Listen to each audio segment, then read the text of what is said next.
Hello everyone, আসসালামু আলাইকুম। অনেক দিন পর, প্রায় হয়তো 2-3 মাস যাবত আজকে আমি অনলাইনে ব্যাক করলাম। তো এটা অনেক পুরনো ভিডিও।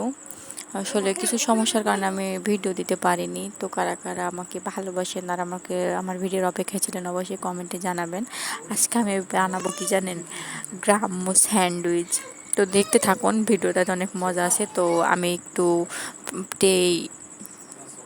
প্যানটা গরম করে তাতে রান্নার তেল দিয়ে এই তো একটা পাউরুটি কিনে এনে, এটা থেকে কিন্তু ক্রিম লাগানো পাউরুটি, সেজন্য আমার আলাদা ক্রিমের প্রয়োজন হবে না স্যান্ডউইচ বানাতে। তো এখানে একটু হালকা করে সেঁকে টেকে নিচ্ছি। তো আমার এদিকে একটু পুড়েই গেছে, আসলে প্রথমবার স্যান্ডউইচ বানাতে, তো তাই আমি সেভাবে বানাতেও জানি না। আসলে খেতে ইচ্ছে হয়েছে, আর গ্রামে তো পাওয়া যায় না, সেজন্য। তারপরে আমি এখানে একটা ডিম পোচ করে নিচ্ছিলাম। ডিমটা পোচ করে তারপর আমি এটাকে সুন্দর করে একটু কেটে নিব। আসলে ব্রেডটার সাইজ তো এরকম, সেজন্য আমাকে কাটতেই হবে ডিমটা।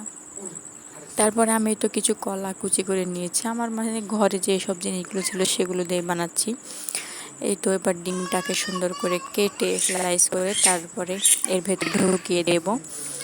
তো ভিডিওর মাঝখানে বলি, আসলে আমি মূলত সমস্যার কারণে অনলাইনে আসা।